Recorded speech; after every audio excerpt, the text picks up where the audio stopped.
Hello mga katakers, mga takiring na pakiring, charot. Magluluto tayo ng tahong ni Carla for today's video. O, diba ang tahong ni Carla? O. Tahong ang ating ulam for today's video. Maliliit po siya guys. Ito na yung mga lamas guys, nahiwa ko na. Onions, ahos, at saka luya.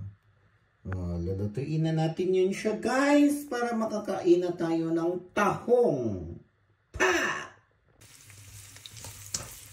So yan na guys, nagigisa na ako ng luya, bombay, o ahos.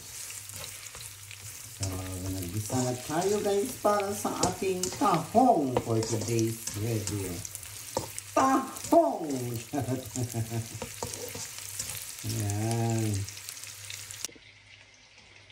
So, na-golden brown na ang ato ang mga lamas. So, ilulunod na natin ang ating tahong!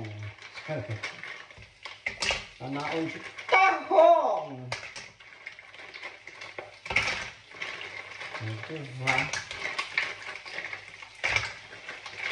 Tahong ang uulamin natin.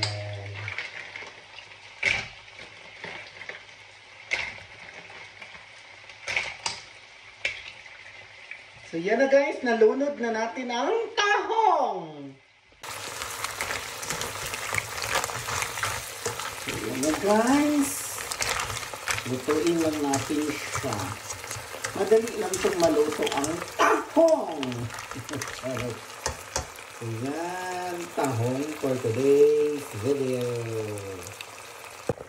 Ang timailhan guys, pagluto na yung tahong is kusa siyang nagvovokas. So, ayan. Diba? Nakavukas na siya lahat. Open the briefcase na ang tahong. Ayan. So, luto na guys. Kauna na ko ninyo papa.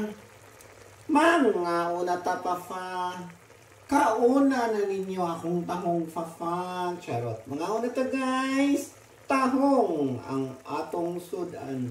Ang tahong! Wow!